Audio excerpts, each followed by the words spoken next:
All right. Hey guys, what is going on? Happy Thursday. Welcome to FHL Roundtable. I think I got a little bit of echo. I'm going to mute. Okay. Yeah. Welcome to FHL Roundtable. I have my comrades. I'm trying not to laugh so hard, you guys, because it's about to go down. I have my comrades here, Nick and JB. What's up, guys? So Savvy, this is about to be it's been a crazy week already. We're about to have the General Strike Summit this weekend. We have some things we got to address though, and this should be fun. This could be a learning lesson. JB, what's up? Not much. Just there's been a lot going on today, and I just want to say to everybody that's been very supportive of us, thank you so much, and it's good to see all of you in the chat today. Awesome. Thanks, JB. No, Ashura. I don't go live on Thursday night because of Roundtable, but thanks for asking. All right, so some of you probably know this, but we have our General Strike Summit coming up. It starts tomorrow. It's going to be Friday, Saturday, and Sunday. So we're really pumped and excited about that. So pumped and excited about it that I made a promo video advertising the guest speakers. A lot of them are activists. We have people part of worker co-ops, union organizers and leaders as well. And some people who are elite and privileged and wealthy decided to really punch down on the fact that we want to have a general strike summit and have the discussion. Now, again, I said on my channel last night, we are not experts, but we want to have a discussion.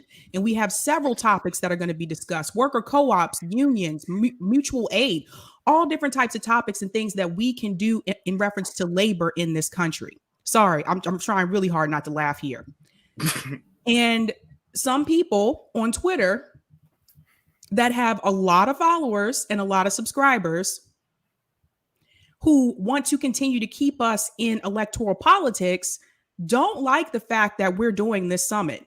And I predicted that this would happen, so this isn't a surprise to me. These are the same people that punched down on activists for the marches for Medicare for All. That's how serious they are. Vanguard has already roasted one of them. So has Rob Durden. And we have some things to say. Open it up to you guys. So I want to share this with you guys because this give you guys some background, because I know everyone is not paying attention to Twitter dialogue or watch Hasan Piker. So I had to say something because he was on his Twitch, and my thing is, as a leftist, as someone who's not scared to talk to his neighbors, I figure if we have disagreements, I am more than open to talk to you. More than open for you to school me. I'm more than open for you to teach me to be a better leftist. What kind of socialist is afraid of talking to other socialists? That's all I'm going to say. So this is some context for you guys, right? We got a lot of great comrades that have our back. This is the Indie News Network. They are new, right? I think they're a new group. They are brand new. Yeah. So we had a lot of great comrades having our back. This guy has almost 1 million followers, and I almost ratioed him just because people want to see the dialogue. I asked him, like, yo, just invite me on. Let's see what the problem is. And I got almost ratioed him just for asking for a conversation. So what does that say? That means people want to see this dialogue. People want to see the dialogue between this millionaire fuck and poor working class black people, to see what he had to say, what a millionaire had to say to poor working class black people who just want to do better. That's why I asked to come on your show. School me, Hasan. I would love to learn what your plan is. The man who is able to influence millions of minds, the people who had all the power on the left. Where is the left right now in America, despite your influence? I'm moving on. This is Indie News Network. He is summing up the situation here. And Chris Hedges and what they bring up here, he was on Bad Faith and he talked about the boutique left. Do you guys see that, Savvy, JB? Yeah. Yeah, I talked about that on my show, and it's true that you have a lot of rich, like some of these rich, like leftists per se. They talk about these issues and they say they care about these issues, but the moment you ask them to actually fight for it, they don't want to go that far. That's a little too much for them. It takes them out of their comfort zone. And I've said this before, they are class loyalists first.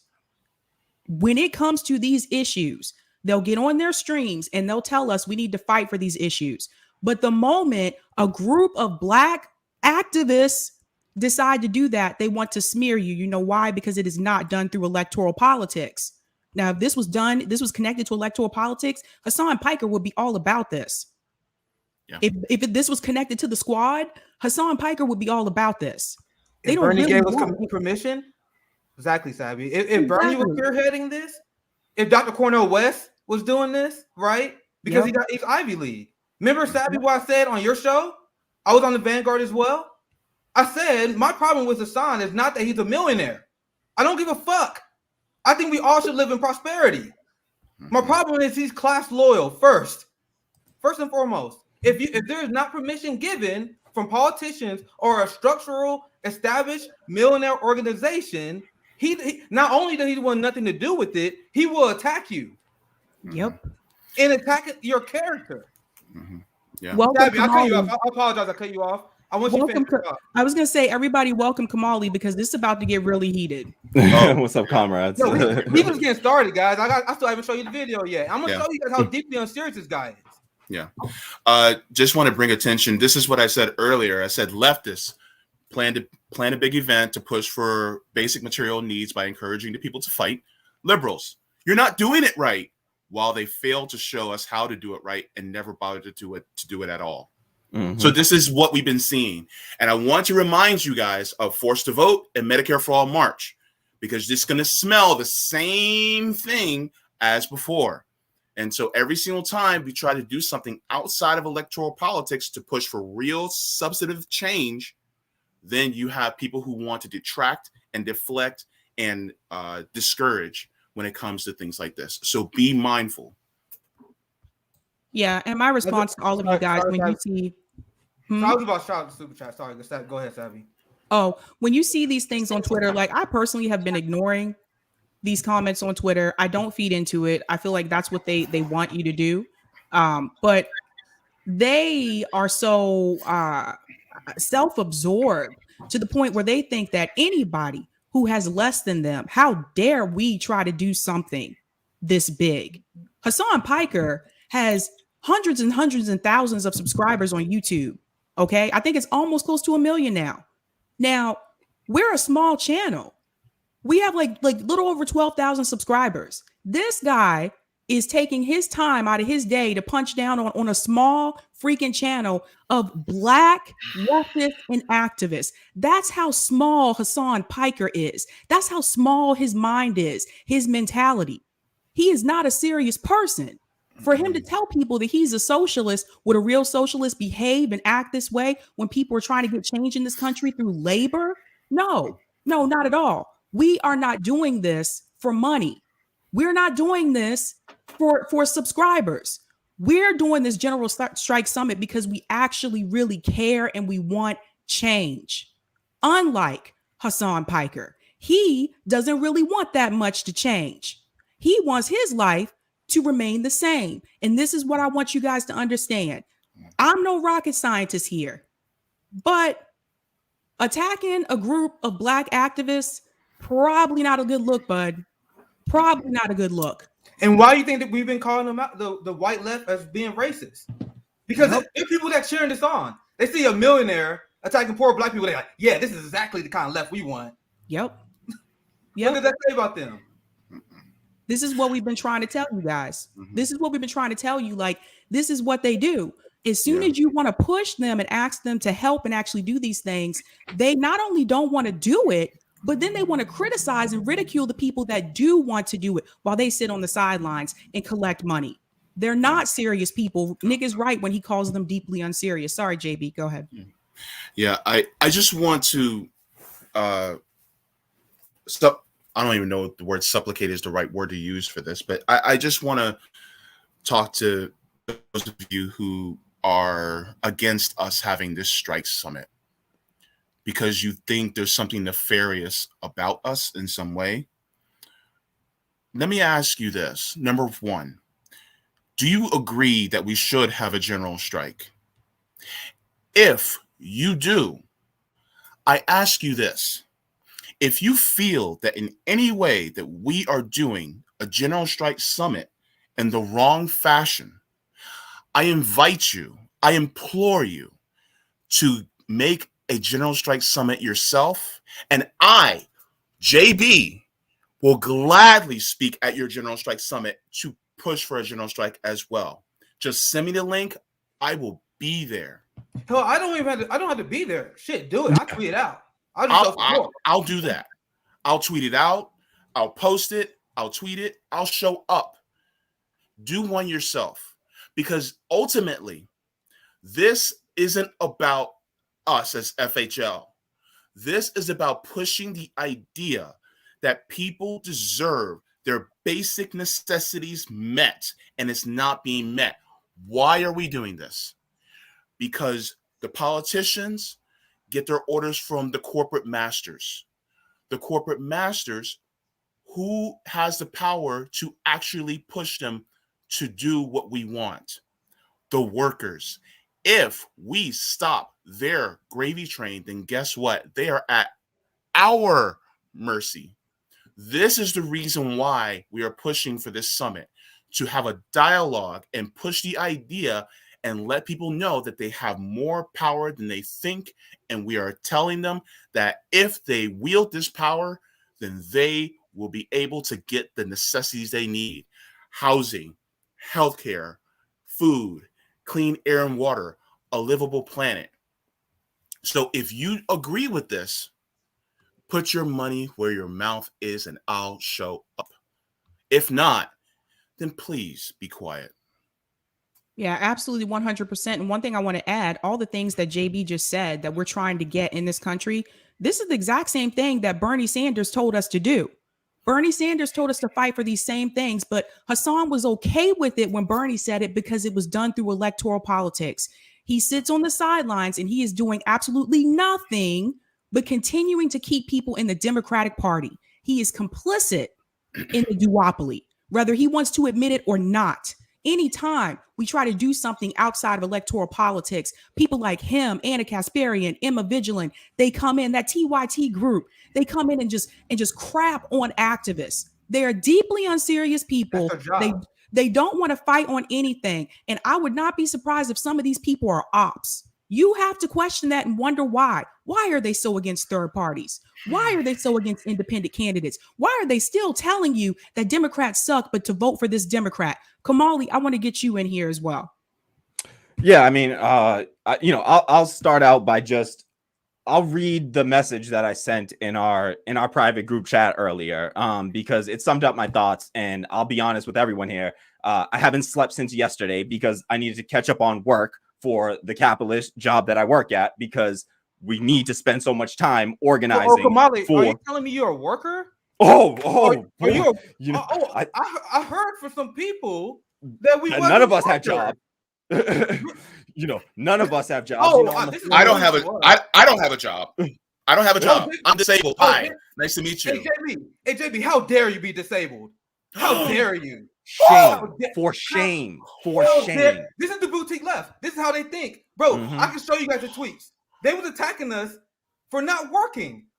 Yeah. No, how dare you be disabled and not able to work? Oh, Kamali, Sabrina, you in education? Oh, I talk about my job. I talk about education all the time. I talk about my job all the time. Yeah. Like, why are they so desperate? Sorry, Stabby, but I'm gonna ask why do you think they're so desperate to lie about us? Because if you're honest, just be honest. Be honest with your criticism. Yeah. He said we are not workers. Mm-hmm. Yeah, it's wild. Hey, think about this, guys. For the people who think we're grifters, there's 8 of us, right? 8 of us, 9 of us. Fuck. 8. But there's 8 of us. 12,000 subscribers on YouTube. How stupid are these people? Do you guys think 7 people dividing YouTube monetization with 12,000 subs is making money?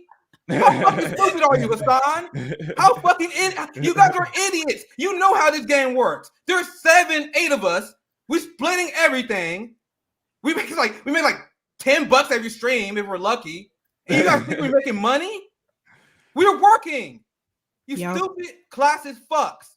Yep, and this is a millionaire, a multimillionaire. Let's be real, looking down at working class people that are literally taking whatever time, whatever spare time they have to try to do whatever they can to just literally start a conversation, try to build some political education. And it's not like we're coming out there. We're not trying to be an authority on any of this. We're trying to bring in people, from all different walks of life, working class folks that do not have a platform, do not have the platform that these people have, to try to give them voice, to try to hand them over our little platform that we have, and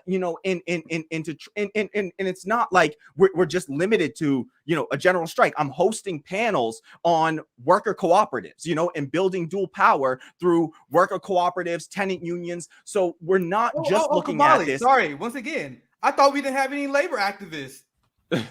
I'm sorry. I just read Twitter. I just read Boutique left Twitter, and I thought we didn't have any labor activists. Kamali, are you telling me that you have history in worker co-ops? For real? For real? What? I'm a former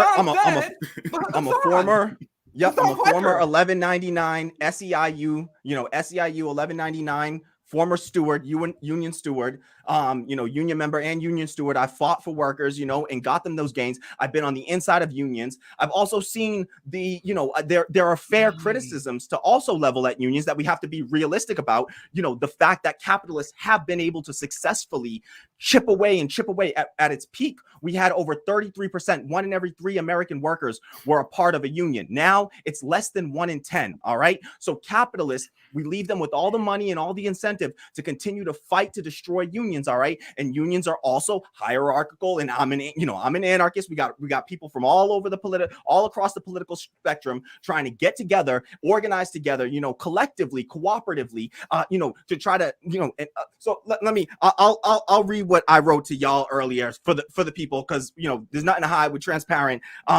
This was my response in seeing Hasan, Hasan, talking his shit, Owen Higgins. I said, they're gatekeepers. Some serious white savior shit going on here too. They all act like they're in solidarity with black people until some black leftists step up and do what they were unable or unwilling to do. Come together and try to work collectively and cooperatively towards something beyond the same electoralist garbage that got us here. Apparently, they want us to ask them for permission or sit around waiting for them to set the agenda and timeline. They act like liberals are performative and paternalistic, but how is this any better? I'm not saying that what we're doing is perfect or beyond criticism, but none of them reached out to us to start a conversation. My DMs are open. We're bringing people together to start a conversation. Nobody here is pretending to be an authority on anything, but the planet is literally burning and drowning simultaneously. The economy is crumbling and propped up on record household debt. A pandemic has wiped out nearly 1 million Americans and completely altered the way that we relate to one another.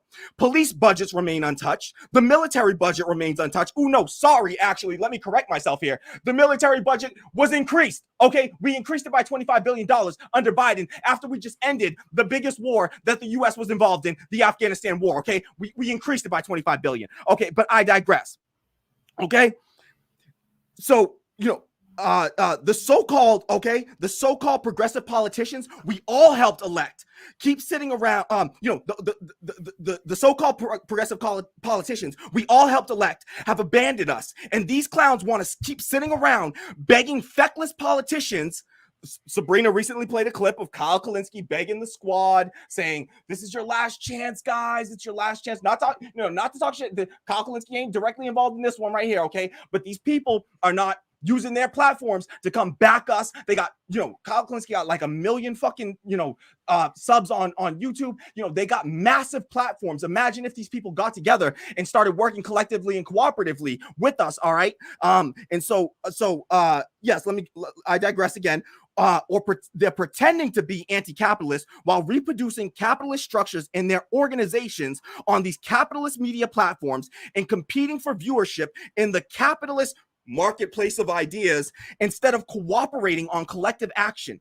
This is the 15 Million Merits episode of Black Mirror come to life. All right. So if y'all don't know, that's the one with Daniel Kaluuya in it. All right. I hope everybody's, seen that one. They all put on performances as if they're fighting the system while doing absolutely nothing but work within its confines. This is why I think the mission of becoming a worker cooperative and establishing democratic consensus at FHL is so vital. Anyone can talk about being anti-capitalist, but what are any of them doing to move beyond capitalists? To move beyond capitalism. Look at what happened with Nathan Robinson of Current Affairs. The dude wrote a damn book called Why You Should Be a Socialist. And the moment the workers in the one organization he actually held power in tried to do a socialism and form a worker co-op, he fired all those motherfuckers and destroyed the organization rather than to cede his capitalist power. Okay, so these clowns are no different than any of the politicians or capitalists they criticize on the daily for revenue and attention. All right, we got union busting ass TYT. All right, over there. What the fuck did Hasan do about that? Okay, but they'll talk shit on Amazon all day long while doing the same fucking thing behind the scenes, right? Okay, so they love speaking truth to every power except their own. Sorry, but this just irks the fuck out of me, okay? And I'm gonna get real a little second here. I said I personally am not a big fan of Jimmy Dore or Nico House, and that's putting it nicely. And I would levy the same criticism about reproducing capitalist structures against them. But this feels like some anti-Dore, anti-dumb left shit when they're at least Dore and Nico are at least willing to cooperate or just not stand in the fucking way. So anyone else notice that it's almost the exact same group of people that supported and opposed Force the Vote that are either supporting or opposing this move for just a conversation with people from across the country and from all walks of life to just talk about what we need to do to properly prepare for a general strike, okay? So I don't think it's a coincidence. The only kind of revolution these assholes are capable of is a counter-revolution. Deeply unserious. I was looking for an MLK clip that I remember where he talked about this, that he fears that, America is only capable at this stage, back in 67 or something, like a year before he was assassinated. He was like, I worry that at this point, America is only capable of a counter-revolution. All right. And this is what these people are, counter-revolutionaries. All right. And I said, imagine what FHL could do with the audience and resources of TYT and the rest of them. As Chairman Fred put it, I said they can stop a revolutionary, but they can't stop a revolution. And it's revolution or perish at this point. This shit is unsustainable.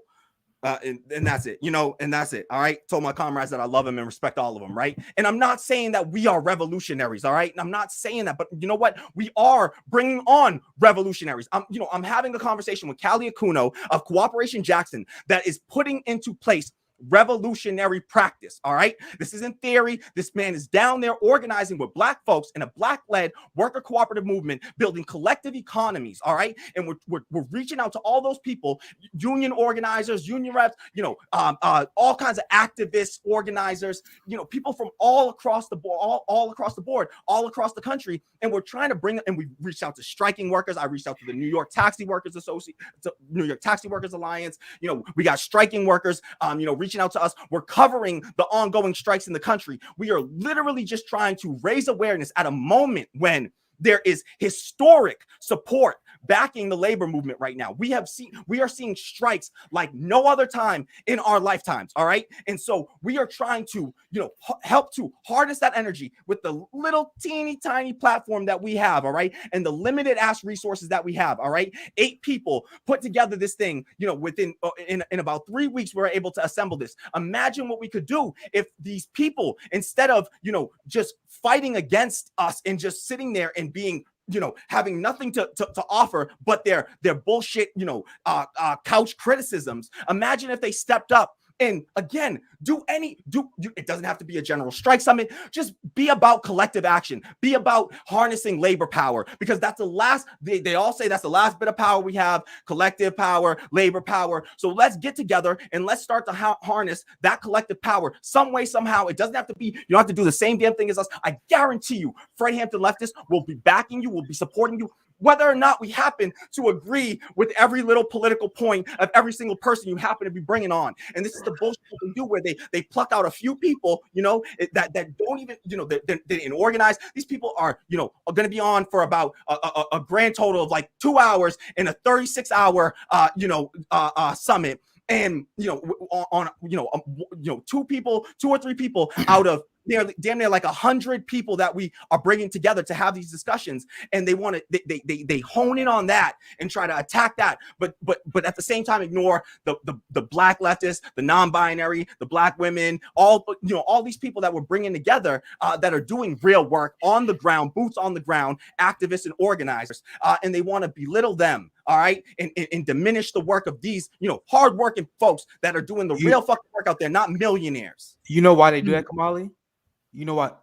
Why do you guys think I've covered? Also, that's amazing speech, Kamali. You killed it. You guys are definitely going to see a clip of that. So, you guys know why they do that?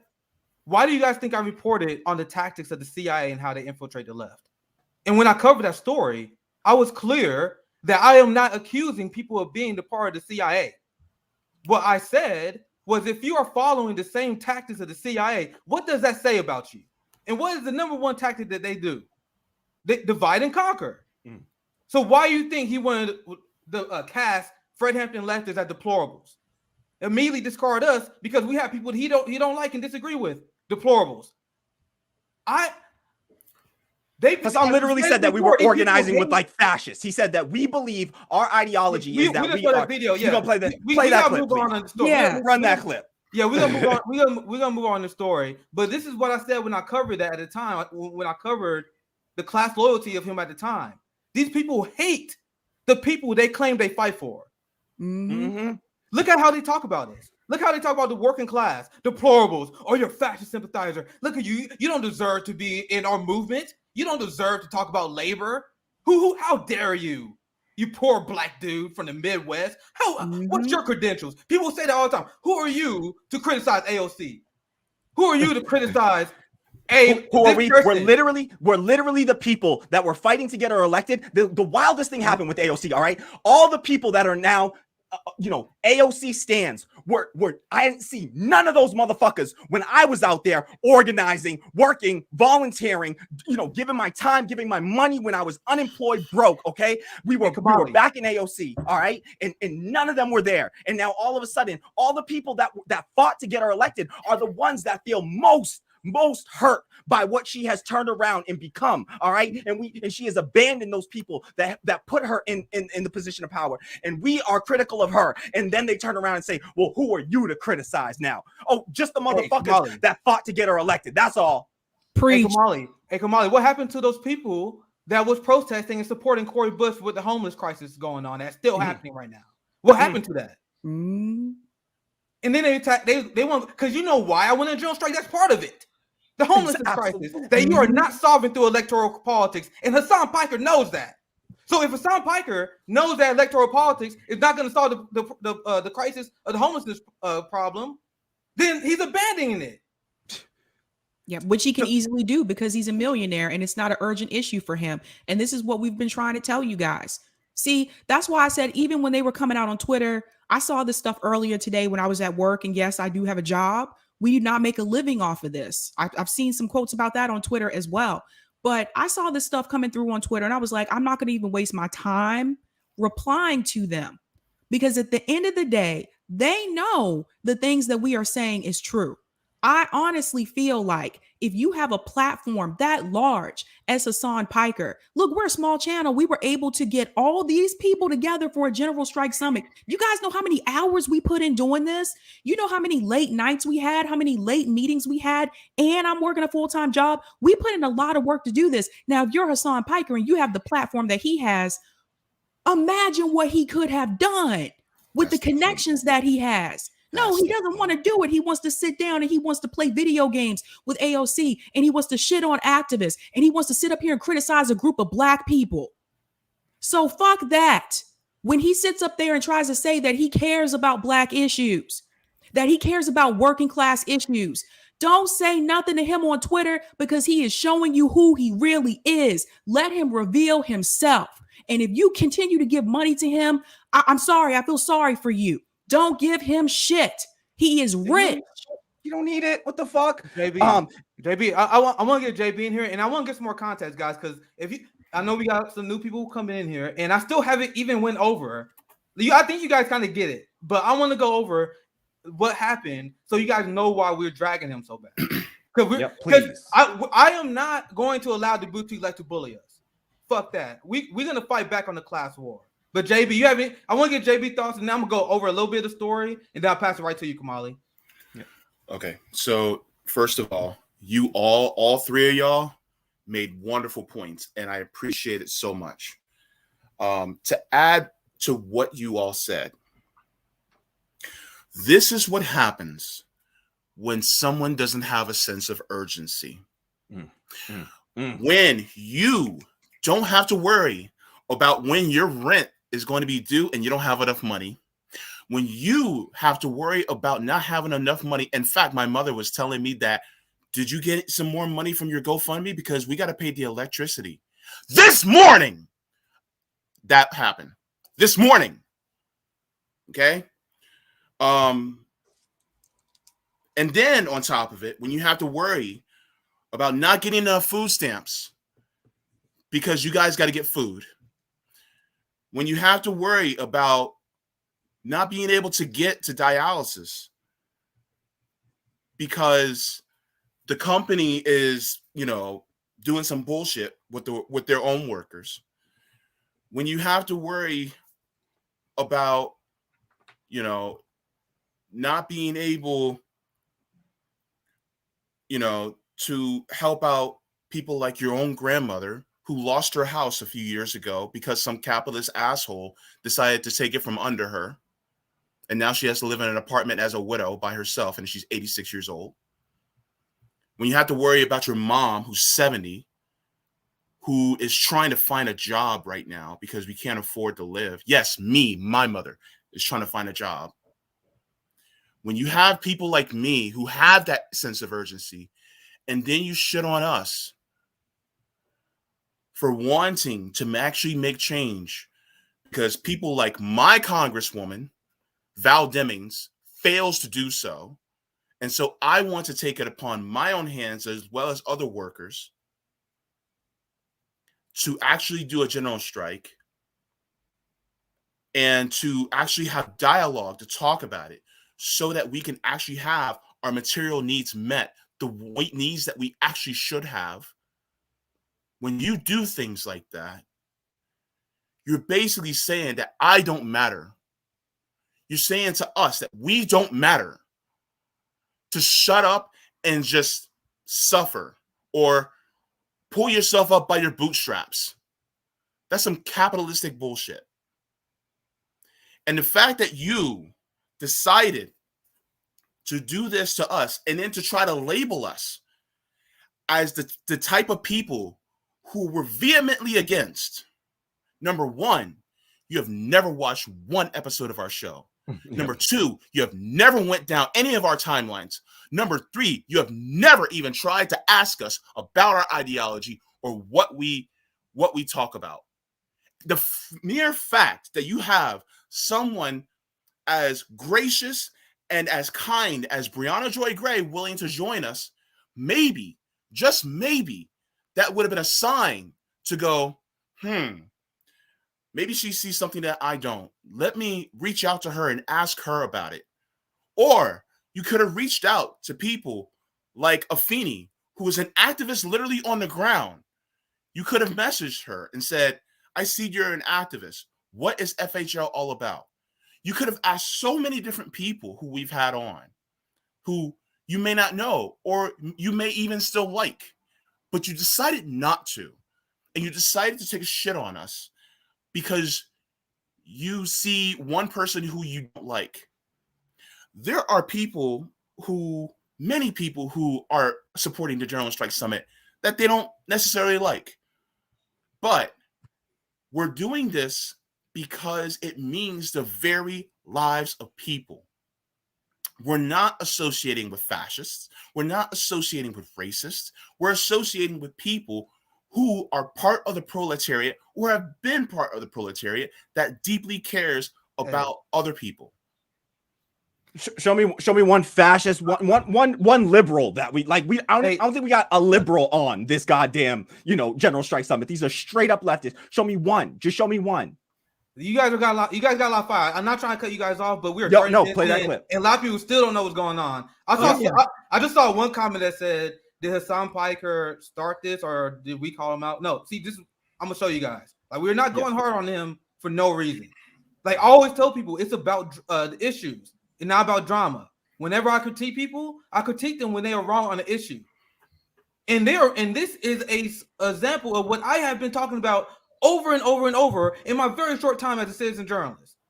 The class loyal boutique left and how they hate like these same people. They'll be smearing Fred Hampton. He was alive today. But sorry, let me go into it so you guys know what we're talking about. So I'm gonna finish this article because we only got into like a few sentences and then we went off. So Chris Hedges, once again, who are you gonna believe? You gonna believe Hasan Piker or Chris Hedges? Are you fucking kidding me? Are there people seriously on the left that are considering who is more on point, Chris Hedges or Hasan Piker? Like multiple awards at journalist, Pulitzer winner. I don't know his entire accomplishment. Pulitzer Prize winner, war correspondent for the New York Times, got kicked out of there for being too much of a goddamn leftist. All right, so he's done real work. Hasan fans, do you guys really think he know more than Chris Hedges? So this is not even me speaking. He explained how the boutique left will always go after working class movements, and we can't trust them. I'm summing up what he said on the Bad Faith. Check that episode out. It was amazing. I watched the whole thing. Brown Joy Gray and Chris Hedges. He was asked about this, and he explained exactly the role of Hasan Piker in killing and doling left-wing movements. The same reason he was critical of Bernie and the squad, which turned out to be true. Because where were they when we was marching? Are they still talking about Medicare for all? What happened to cancer student loan debts? What's your actions on that? What's your plan for that? But I digress. Once again, I just want to ask Hasan fans who watching this, who you believe more? A lot of them, they are teenagers. So they don't know who Chris Hedges is probably. Anyway, so I'm just skipping ahead a little bit. This is exactly the problem. I think he quoted him. The danger of accumulating wealth is the danger of corruption. You begin to associate with that class of the economic elite. You begin to like it and you begin to hedge. No pun intended. The multimillionaire versus the poor the poor proletariat left. Who are you guys going to take the side of? There are a lot of deeply unserious people taking the side of the boutique left. Do you guys have anything you want to add before I move on? I want you to show them the tweet. I'm gonna go through this. I'm gonna go through this thing here. So this is where he's playing. You guys know this part where Fred Hampton Leftists organizing General Strike Summit. This is our tweet. Obviously we just putting information out there. We have a very smart channel, so we gotta do what we gotta do, right? And this is when he explained. This is just like forced to vote and March for Medicare for All. These people's job is to kill and delegitimize ordinary activists, just trying to do the best we can. Yep. I'm just a poor black guy. You guys want to see? I'm in my fucking dining room. I don't have a studio. This is my dining room. I'm in my bedroom right now. Like, I'm looking at my bed right there. Like, I'm in my bedroom. All right. I got one room. All right. I have a room. I'm not even going to address the bullshit where it sounds like, well, I raised this much money for X. Bro, I don't give a fuck about your philanthropy, motherfucker. We are poor and we doing the best you can. That's the least you can do as a millionaire. That's charity versus solidarity. All right. Yeah, charity versus solidarity. That's a charity. And look how fast he is to tweet about it. So this is the same thing the capitalist class do. Don't forget, Nick, that's a tax write-off for him too. Yeah, tax write-off. It's just you are rich and you like, oh, look at me, I'm a good guy because I help these people out with the infinite amount of resources I have. Wow, good job, bro. Good job. So this is what they did. This is the CIA tactic. I'm gonna show you guys the list I covered a long time ago. I know we said we're gonna keep this short. You guys are free to leave. I got a lot of things to say. So they used Jimmy Dore, Nico Fiorello, or anyone else, anyone they don't like. It don't really matter the example, but this is the example they use now. They're the people that we have here because we try and build a movement. I would like to hear from different voices, and I've been clear. This is exactly why I want to talk to Hasan.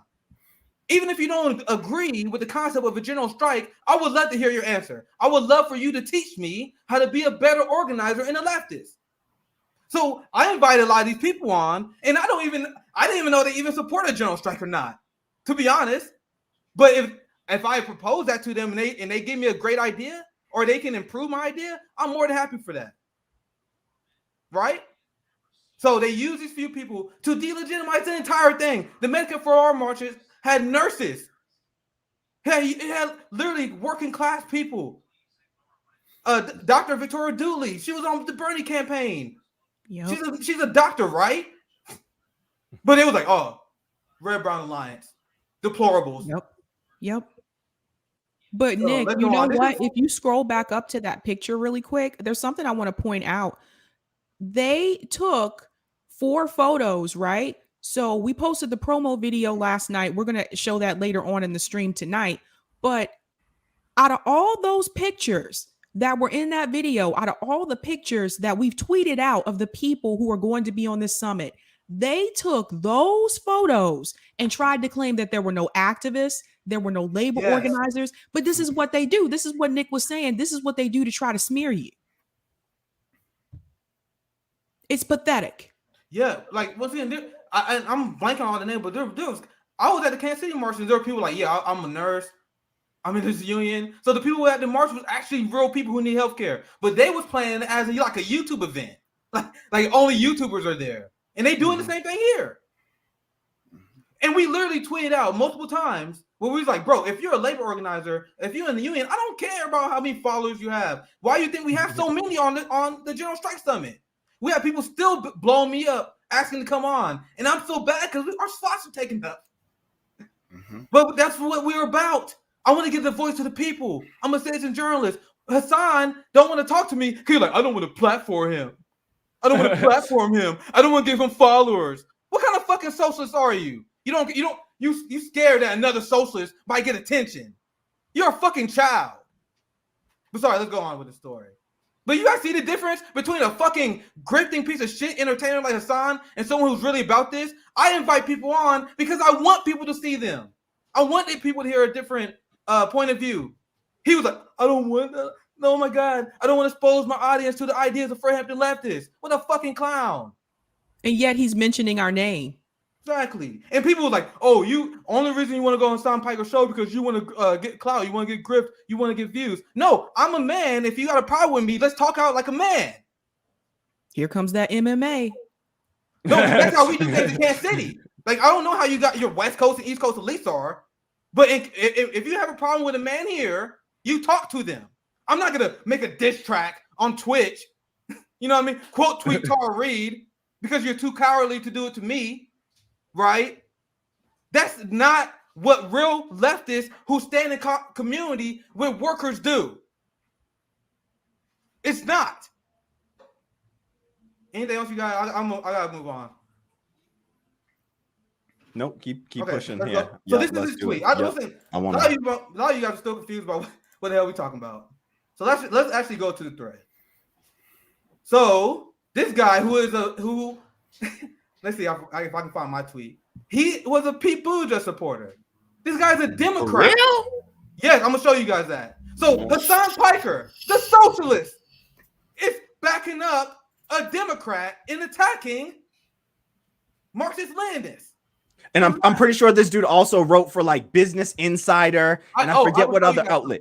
The Intercept. Yep. And there was one other liberal rag that he wrote for as well. So, what does that tell you? He attacked activists, but he props up scum like this guy. So he said, "You don't strike us when you watch my live stream. Throwing a pot shot."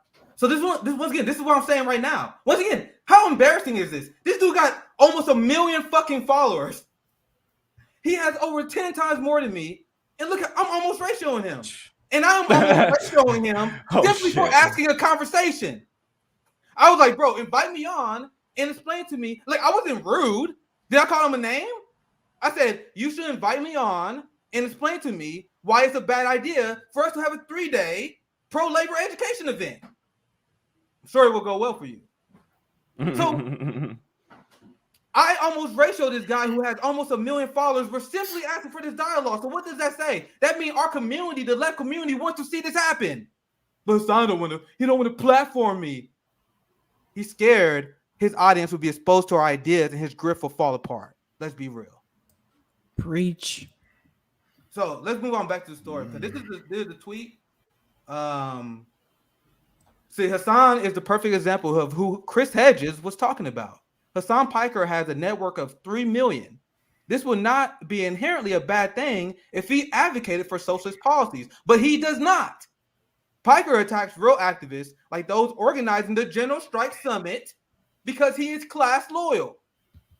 Piker does not care about helping people or a better world because instead he attacks those who do. To Piker, socialism is not ideology, but a lifestyle brand. Mm-hmm. That's why he want to let you know, hey, you guys know I got all this resources, but I donated to a worker strike fund. You guys see, you guys know I got comrades that do that stuff all the time. Do they tweet about it? Mm-hmm. I know activists all the time who don't tweet about the shit they do. Why do you think Hasan is making that a big deal? He quote tweeted Tara Reid just to let people know, hey guys, I'm doing stuff. Yep. Who gives a fuck? You a millionaire. This is the least you should do. You guys anything else? Because this is a great. I haven't actually read this yet, but it's great. I just want to give a thank you to everybody that's been sending super chats. We appreciate it so much, and thank you very much for all the support.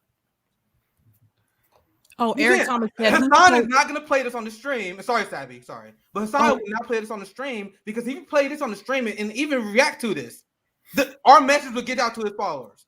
I already see some people in chat that said Hasan is getting dragged by some people that follow him, that support him. I've seen that. Go ahead, Sabby. He's already getting ready. Listen, I wasn't even finished my work day yet. And Vanguard already, boom, went in after him. Then Rob went in after him. This guy is a joke. He's the type of person that he want to wear these t-shirts that say things like eat the rich or tax the rich, but he don't really want you to do it because that like affects him too. He's not really going to fight for those kind of things. He's just doing it because he thinks it's cool and fashionable. This is a problem, you guys. You want to watch the video? Yeah, I think this is a good time because this guy, it blows me away that this guy had people that listen to him. And once again, I guess I sound like a hater. I admit it, maybe.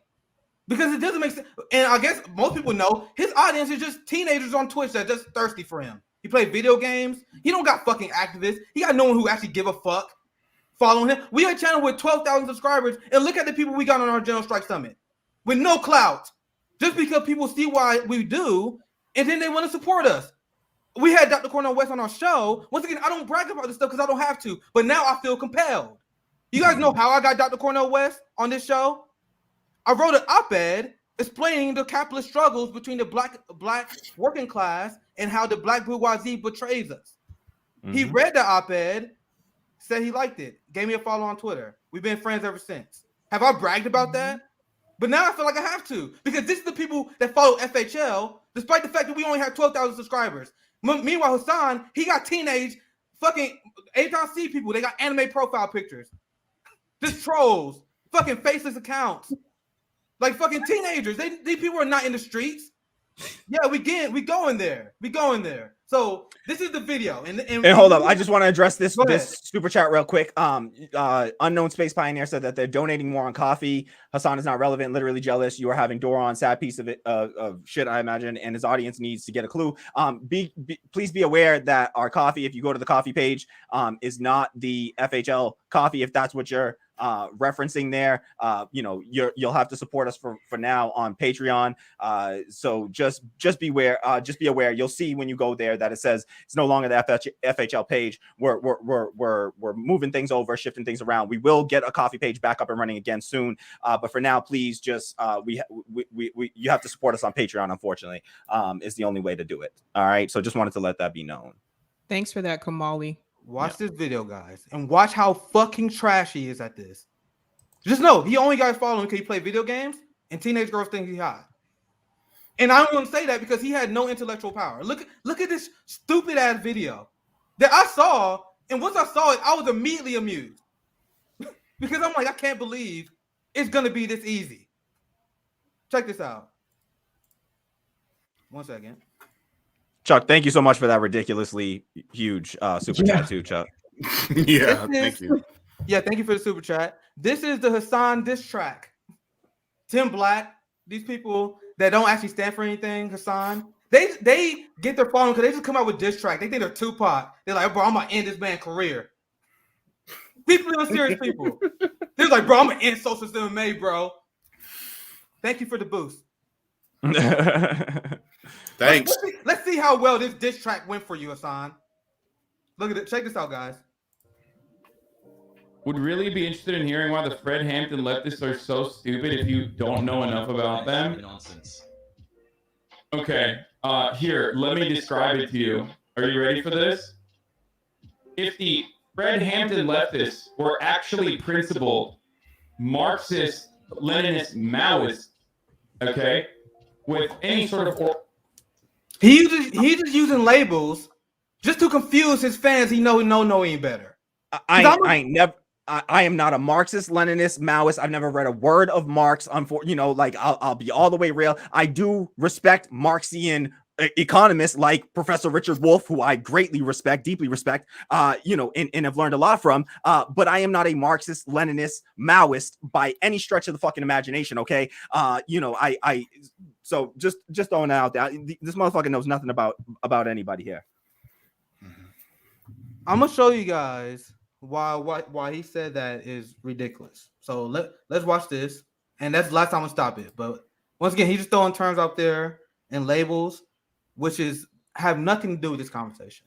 Now watch how deeply unserious he continues. Hampton leftists were actually principled Marxist, Leninist, Maoist, okay, with any sort of organizational capacity, and not a mishmash of different fucking weirdo cranks that have a very strange perspective on American politics that is straight the fuck up the exact same kind of brain rot that the rest of these weirdos that we look at have, where they believe that the organizational power of the working class will come from literally directly aligning with fascists or directly... Would really be interested in hearing why... He said directly lining with fascists. This is the guy. I'm sorry. Anybody pick up on the fact that he just called a group of black activists dumb and weird? Because that's what I'm going to remember from that conversation. See, these are the little, like, the racist dog whistles that we were telling you guys about. Yeah, because every single time, especially referring to black people and black women, when they use tropes to insult our intelligence, that is a racist dog whistle. Yep. I want y'all to realize that. Yep. So this is not okay for somebody to use those tropes, number one. Number two, saying that we're aligning with fascists. Fascists would kill us. Why would we align with people who want to kill us? Make that make sense. At no point in my life have I ever advocated for anything that even remotely resembles aligning with fucking fascists. Okay, not once, not never, not anyhow. I do not believe that we need to organize with far right wingers or anything like that. All right, what I'm constantly real about is getting together in our communities as black folks, as leftists, getting together with other like-minded individuals. All right, and organizing ourselves in within our communities. All right, as into democratic. All right, democratic cooperative economies. All right, collective cooperative economies. That's all I literally made a show called The Radical Democracy Show. All right, where all I did was advocate for workplace democracy. All right, just us getting together with people that we associate with, that we build community with as fellow leftists, in doing the work, literally the people that, you know, we choose to highlight, never once in my life have I ever suggested that anyone should ever do something like go, be in any way, put themselves in, in a space with somebody who would like to see us violently, brutally fucking murdered. All right. So, and we call ourselves Fred Hampton Leftists. There's a beautiful clip that I should pull up of Fred Hampton when he was criticizing, in a very, very smooth way, the SDS weathermen, because he said, listen, we can't, get together with people that are just trying to, put people in, he used the word custoristic. They have custoristic tactics where they would be leading us to our own death. I constantly, reference that and say, we cannot be in community with people that literally would put us in the condition of, creating a power vacuum where all of a sudden, who takes hold in a power vacuum? The people with all the guns, the people with all the money. That's who takes hold if we open up a power vacuum. So at no point, in no way do I advocate for getting together with fascists or anybody like that in order to build what we're building. I say, no, we talk about dual power, building up the institutions that we want to see replace the other ones, democratic institutions, all right? And in what way is that aligning with fascists? Who the fuck is so they literally want us dead? Kamali, I've been clear on this from day one. These people are deeply unserious. And I reject the premise because the premise is false, as you accurately explained. Now, let me tell you guys why these people are deeply unserious.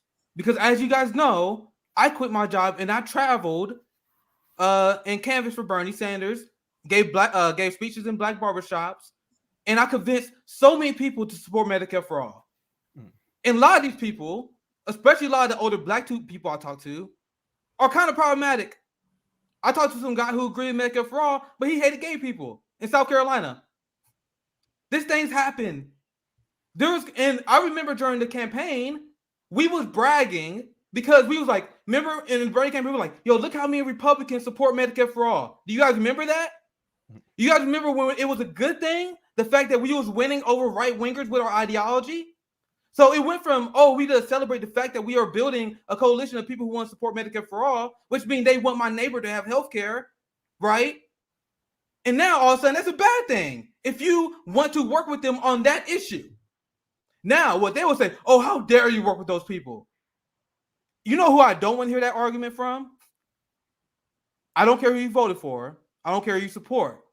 But if you propped up the Democratic Party, which is the party of the police state, if you voted for Joe Biden and you sheep-herded people to Joe Biden, who done more damage to the black community in the last 40 years than any public official in modern American history. And I challenge anyone to question me on that. Including motherfucking Donald Trump. Let's be all the way real here. Okay, all the way real here.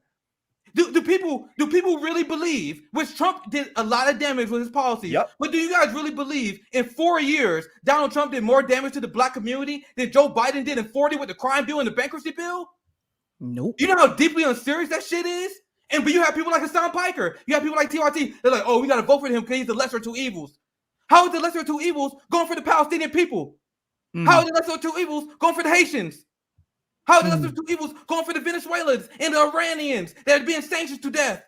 You know why they don't give a fuck? Because they're comfortable. They're good. Yep. They don't care about people across that don't look like them. They don't care about people who are not in the same country as them. When they see the squad, when they see the Democratic Party increase the police state, and then that same police state use that money and funding to crack the heads of indigenous protesters at Line 3, they don't give a fuck.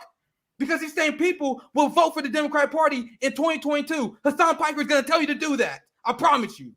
Vosh is going to tell you to do that again. Yep. Cenk Uygur is going to tell you to do that again. Yep. The Intercept is going to tell you to do that again, despite the fact that they sold all our communities out. That's why you don't want to have me on the show, because I was playing his audience that. And what will he be report? You're a grifter. Bro, how you do not have the right to call anyone or claim anyone is not a leftist when you are voting for racist, segregational war criminals, period. Uh-oh. And to be clear, if you voted for him because you wanted to get rid of Trump, I don't even give a fuck. And I always was clear. If you had Trump derangement syndrome and you didn't like his mean tweets, if you want to get rid of him, I don't even blame you. Fight your struggle, boo-boo. Fight your struggle. But you are not going to tell me, with you selling out our communities, that other people are not leftists. That is not what you're going to do to me. That's why I reject the premise. Because the same people who say we are part of the Red Brown Alliance, like it's cool with Rokana, who is friends with Bill Crystal. Uh-oh. That's the Blue Brown Alliance. They are cool with war criminals. They are cool with the Lincoln Project. They are cool with people who destabilize and kill millions of people. They destroy the global South with their CIA-funded programs, which they are funding more. They are currently going after Nicaragua right now. Did Hasan Piker talk about that? Did Hasan Piker cover that? Fiorella was there. Fiorella was in Nicaragua. Yeah. Sorry, Sabby, I want to let you chime in. But she was there. Was you there? Was you covering the election? And you just say these people are not leftists? And you supporting the white supremacist Jim Crow system. Deeply unserious shit. What's your thoughts, Sabby? Tell you, man, we gonna have words today. We got to say something tomorrow. Like you make the wrong one. And I dare you to invite me on your show. I dare you. Because I will tell your audience this. I don't debates are an inefficient way of exchanging ideas. I will go on your show, I will be polite, and I will explain my politics, and I will take your people away. I'm telling you that right now. And that's why you don't want to platform me, because I'm looking on Twitter, that's what they're saying. You guys want to see it? They said Hasan Piker shouldn't have you on because we'll platform you. You have 40,000 people that will watch you. So what? What are you scared of? Yeah. I thought you could clown me. Oh, no, you wouldn't want people watching black leftists. No, that would be the worst. You know, Oh, that God, would be the no. worst. No, because then they'll hear a black perspective, and God forbid we can't have that, because then they won't listen to Hasan's racist dog whistles. That cannot happen. You guys One thing I want to point out about Fiorella was one of the ones that they were going after on Twitter for being a part of the General Strike Summit. And I just want to point something out. Nick just said she was in Nicaragua covering what's going on over there. And Fiorella was also a Standing Rock. She's also been at Assange protests. She's an activist. Where was Hasan? He was sitting in his chair playing video games. These are the people they coming after. These are the people they smearing, you guys. They don't want to do no work. You think Hasan Piker had to do hard work in his life? Fuck no.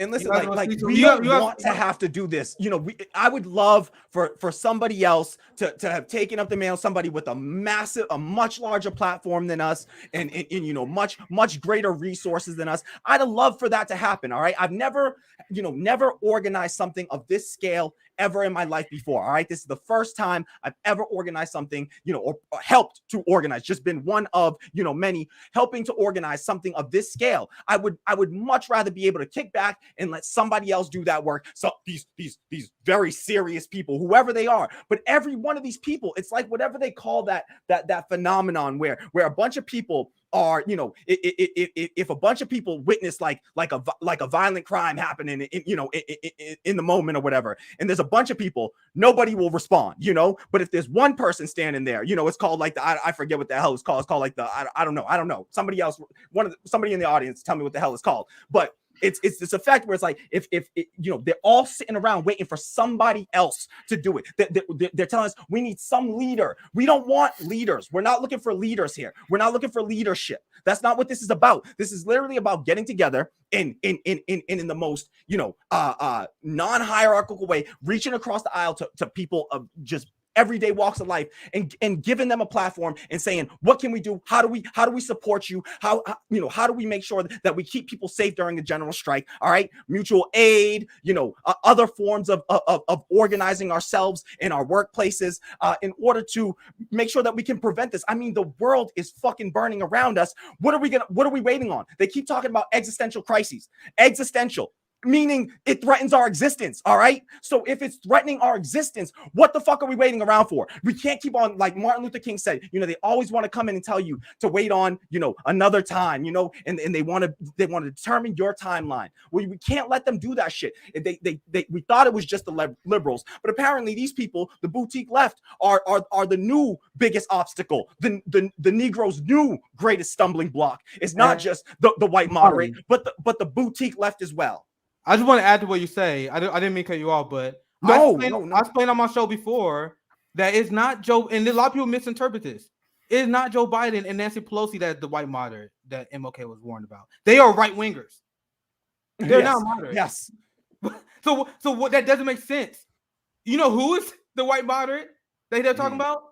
The Cenk Uygurs, the Hasan Pikers. They're the ones who pretend they are on our side, and then they will sell us out quick to the police state in order to appease their politicians. Once again, he was propping up a Pete Buttigieg supporter to attack us. Look at who they ally with. But JB, I want to hear from you. I got some stuff to share after that. This is therapy, man. This is therapy. I'm going to say, thank you, Delphia. Thank you, everybody, for the super chats. I've been seeing them. Thank you so much for all of it. But I just want to. This was something that I was going to tweet out, and I decided to save it for the stream. As we all know, and this has been said before, currently we have 12,200 subscribers on YouTube. If we can do this General Strike Summit with the people that we have, imagine what TYT, Kyle Kalinske, Humanist Report, Rational National, Nomiki Konst, Breaking Point, Sam Cedar, Emma Vigeland, Hasan Piker, and David Pakman can do. They are wasting their potential to push for real change. And I'm going to tell you this, just so that you guys feel comfortable, you can still call for a general strike and be into electoral politics. You can still do that. You don't have to worry. But you're just using to push direct action along with it. If you guys truly believe in electoral politics, fine, go ahead. Do your thing. But if you're going to be serious about it, be serious about it. You guys literally have combined upwards of 8-9 million subscribers that you guys can reach out to. And you guys can really do an effective change when it comes to actually calling and actually bringing people together. But focusing and punching down does no good at all, because you're perpetuating this vicious cycle of us never getting the gains. And then you get upset when nothing happens, when the politicians don't actually fight.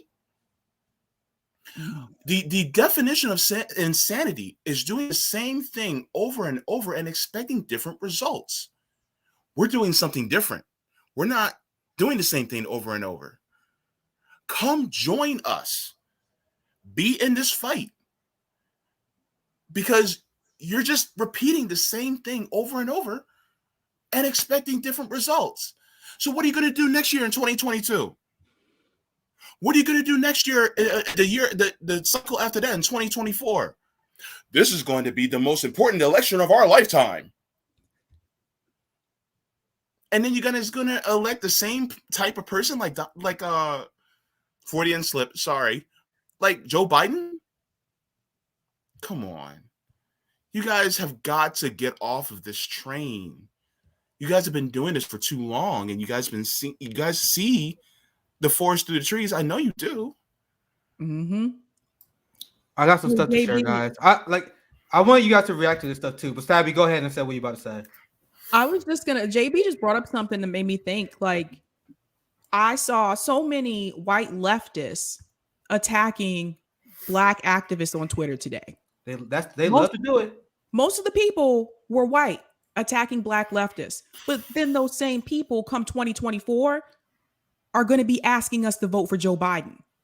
See, right now they can come after us because they don't need our vote. And this is why I was trying to tell you guys this before. They only really care about us when they need our vote. And they don't really care about us. They just care about our vote. So I want you guys to remember that come 2024. Whole group of white leftists, I call some of them liberals, were attacking Black activists on Twitter today.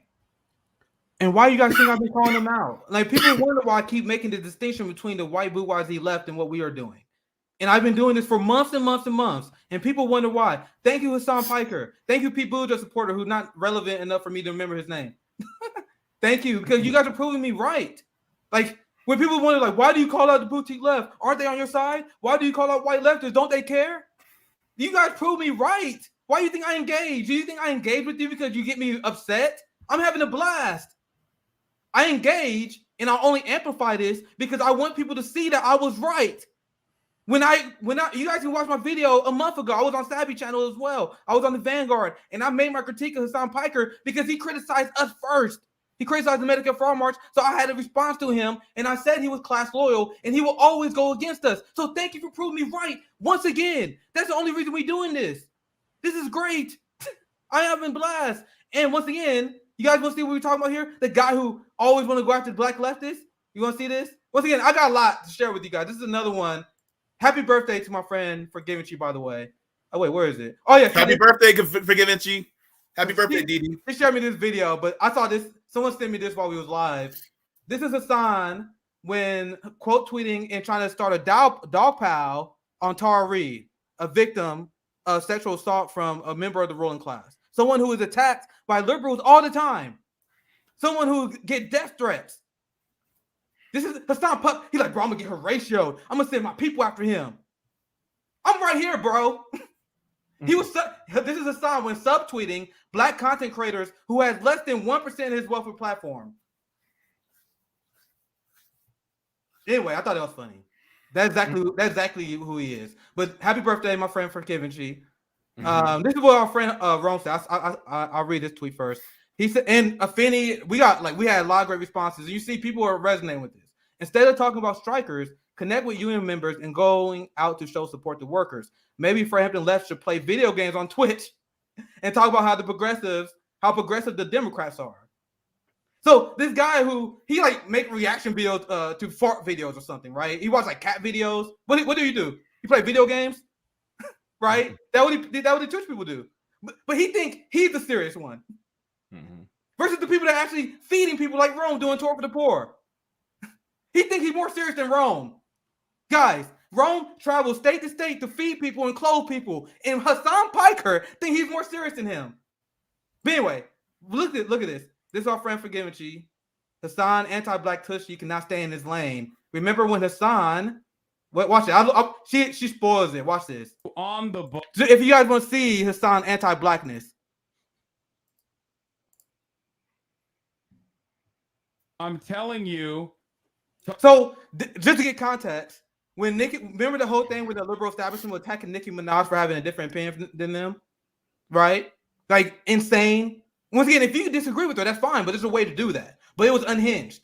So, in Hasan, being the real establishment fighter that he is, the real telling truth to the power, he going after Nicki Minaj. You know, instead of Joe Biden, instead of people with power. But anyway, he went after Nicki Minaj because he's a deeply unserious culture warrior. That's how he gets views. This is what he said in response to Nicki Minaj in his own stream. I'm sorry if you guys can't see it, but in the chat, they're like, yo, what you doing? Bro. Watch this. I'm telling you, Tucker Carlson wouldn't even let you on the bus. Oh. You guys want to hear it again? This is Hasan Piker, the fighter of anti-racism. Remember, he said, "Oh, we're red, brown, left." This is him. The guy who is the so-called savior of black people. The person who said that I got better advice than you guys, than you black people. How dare you? This is him. Tucker Carlson wouldn't even let you on the bus, let alone the back of it. But here you are reducing it to simple. No, really? Look, that is his chat saying, what the fuck is wrong with you? Yeah. Again, going after black people. You guys see these racist dog whistles? Pay attention. Once again, Hasan fans, if you're watching this, do you believe this guy or Chris Hedges? This guy or Chris Hedges? Who are you choosing? Choose your fighter. Dr. Cornel West, who likes us, or Hasan Piker? Who Who judgment are you taking in that situation? I know who I would trust. Let's show. Do I got one more? I think I have one more. I showed this before. I covered this a long time ago. I'm gonna get all you guys' reaction to this. Check this out. I covered this on my show a long time ago because as a leftist, especially a leftist in America, you should know what the boutique left and what the CIA left does to infiltrate and slow down movements. And this is not a conspiracy theory. If you think this is a conspiracy theory, you are a deeply unserious person who is still propagandized. We know this because the Freedom of Information Act, how the CIA infiltrate left-wing movements and how they did that over the last 100 years. Sorry, last few decades, I should say. This came out. This came out during I think the JFK administration. Sorry, I'm misquoting that. But anyway, let's go on. Let's look at this here. Don't pay attention to the highlight there because everything here is pretty interesting. Insist on doing everything through channels. Never permit shortcuts to be taken. You gotta go through channels. You can't have poor black people organize this. Do you talk to a union dude? Do you have Bernie Sanders on? Is he supporting you? You see that? You see how there's a hierarchy that is used to slow down working class movements? When possible, refer to all matters to committees for further study and consideration. Attempt to make committees as large as possible, never less than 5. Once again, this is all remember their reparations committee. That's the best that you get. That's what you get. And this is the remember the Joe Biden task force. This guy, it's okay. We just throw a task force together. Remember, never less than 5. There's a ton of people on there, right? Mm-hmm. Bring up. This is probably the most important one. Because I'll cover this because this applies to the Medicare for All marches. Bring up irrelevant issues as frequently as possible. Yep. What does that remind you guys of? Hasan Piker criticized the Medicare for All march. The entire boutique privilege class loyal left attacked it because there was some Nazi infiltrator who tricked the movement and was booked. And then once the movement, the Medicare for All march, was notified of this, he was immediately removed. Yep. Immediately. So it's a non-issue. Sorry, this happened. You guys know the Black Panther was infiltrated? Yep. Left-wing movements are infiltrated. That is what happens. And Hasan Piker and these people pretend that doesn't happen. That shows they're deeply unserious. When you're organizing, shit happens and you get infiltrated. And remember, number 4, bring up irrelevant issues as frequently as possible. So what did we hear over and over and over again? Oh my God, the Medicare for All march is bad, because they had a Nazi speaker, even though they didn't. They kept bringing this up over and over and over and over again, even though the problem was corrected for weeks. And I saw people who criticized the Medicare for All march, they was misled by people like Hasan Piker and Vosh. Because when Hasan Piker and Vosh would talk about this story, they would not include the fact that the Medicare for All march took the Nazi speaker out. So and mind you, none of those people had anything to say about the March for Medicare for All until that happened. They never used their platform to try to boost it, to try to support it in any way, shape, or form. It was only when they caught this little salacious story that all of a sudden now they can talk about it. Now they can acknowledge it. Yep. When they finally have some point of reference that they can use to try to tear it down. That's it. And just as a correction, their accusations were actually more nefarious than that because the person was never invited. Somebody just infiltrated and made a graphic making us think that the person was invited. So that person was never invited in the first place. That guy, somebody made a graphic to make it look like they were invited, and that person was never invited in the first place. So they're actually even more nefarious than that. Wow, I thought they were tricked. What happened, Sabi? Yeah, they didn't mention that part. They left that part out. And I worked with the organizer here for the Boston March. So we knew a lot about that because we were in that DM group, people who were organizing for these marches. And so, they did not mention that at all. They purposely left that out. And so what does that tell you? They're doing the same thing mainstream media does. You think people like Vosh and Hasan want their audience to hear from people like us? No, they'll continue to say things about us to make it seem like Black people are not informed. You shouldn't listen to us because we're not informed. Don't we hear people say stuff like that? Why do you guys think you don't see many Black people in this space? Come on. Before us, who did you see? How many black women did you see? You don't think people tried? They got pushed the fuck out. They don't want them to hear from us. They want them to listen to their talking points, because if they start listening to what we're saying, they're going to realize that Hasan and Vosh are frauds. Hey, yo, Vosh was the guy. Once again, I asked him to talk to Hasan. I talked to Vosh. His people think he did great. But Vosh was the guy who said we should vote for Joe Biden because of his platform. Mm-hmm. So my response to people who watched that debate who think Vosh did well, how many of those platform items did Vosh quote that Joe Biden accomplished thus far? The same guy said you should vote for your oppressors, by the way. He also said that if we support Joe Biden, the Democratic Party would be more inclined to move to the left. He made that argument with a straight fucking face to me. Yo, and I'm like, how's that working out? Hey Nick, didn't he also say that we should vote for our oppressors? Oh. Yep. I asked him straight up. I was like, bro, so you don't think that? So under your plan, you know things are not going to get better for Black Americans. And he was like, no. He's like, yo, this shit to the left. I know you're not going to get everything. Blah blah blah. So I was like, so why should Black people vote for them? Should they vote for oppressors? He said yes. When he said that, the conversation was over. To me, the conversation was already over. But once again, I asked anyone, how many of those agenda items did Biden pass? Vosh lied to you guys. Because one thing in that debate, he made a big deal over the fact that I didn't know Biden's agenda. He was like, oh, got you. How you're not going to vote for a guy you don't know his platform? You guys know what I said? I said, I don't know his platform because you're not going to fucking do it. Once again, I was right. I was right. These are the people that we're dealing with, and they're leading the left off a cliff. Man. Nick, can we play? Nick, I got one more thing. I can play it. I got it. Oh, wait, I got one more thing to read because I wanted to keep it relevant. This is the last thing I want to read from the CIA list. Because a lot of these things pertain to a lot of different matters. I'm highlighting the one that is relevant to what is going on right now. So number 4 is probably the biggest one. Number 1, make sure you go through certain channels.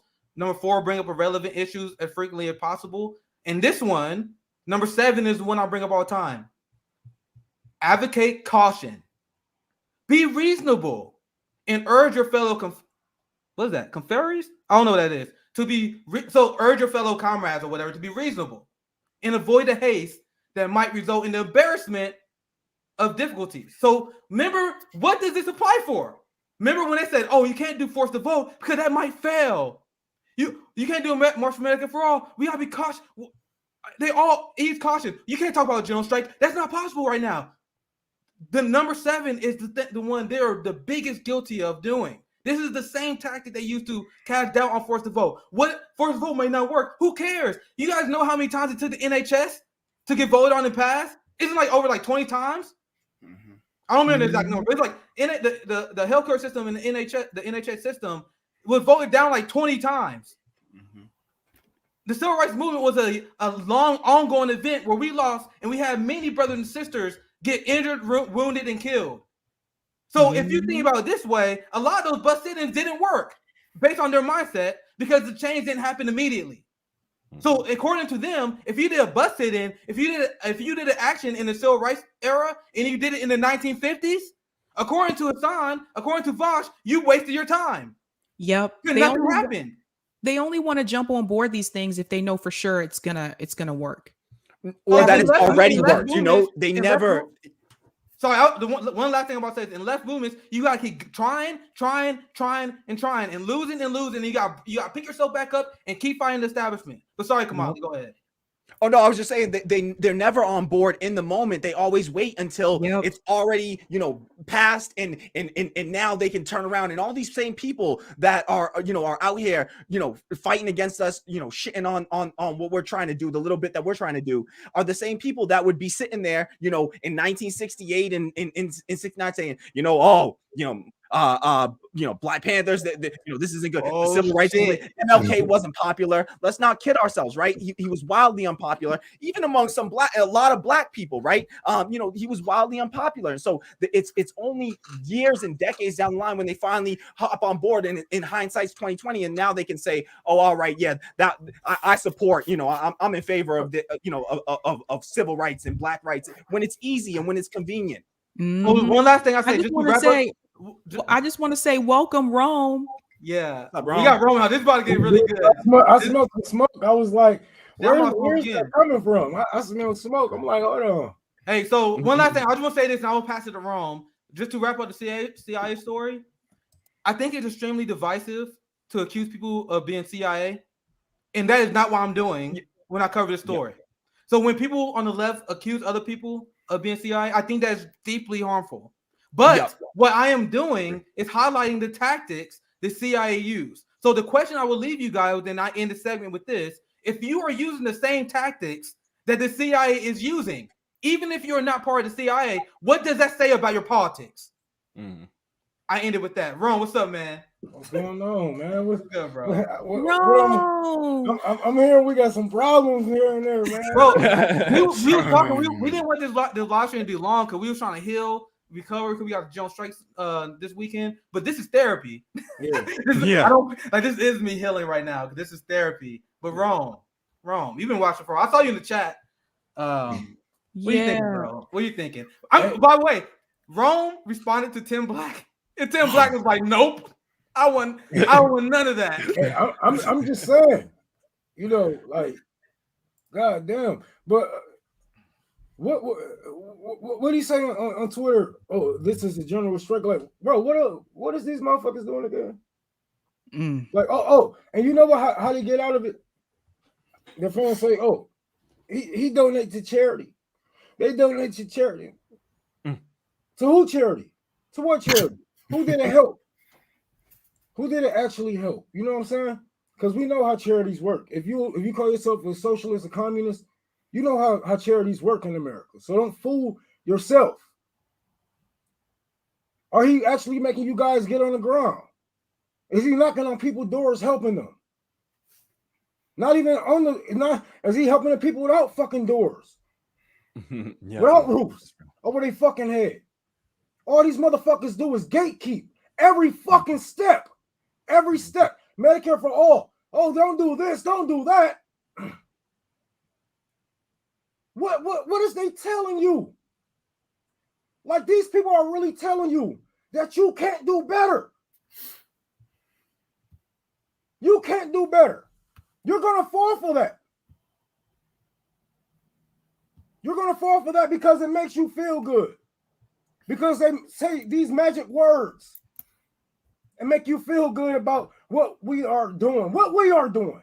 Because people are dying, starving, not only in our neighborhood, but across the world. Why these motherfuckers play the game and just scan by it. They don't even say really nothing on it. They scan by it. Playing the fucking Nintendo or whatever the fuck. While people dying. Don't even go into depth of what them fucking bombs actually done to those communities. Thank you for the $50. Damn. Yeah. But wow. Look. And hey, Hasan, people was like, "Yo, they're gonna put that shit on the ground." And you know what? You know what you're not gonna see?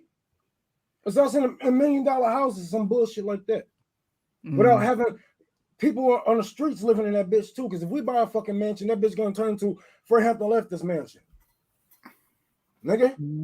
These motherfuckers buying all types of shit. Why you couldn't put that shit in some poor neighborhood? Because it's all about them. It's all about them.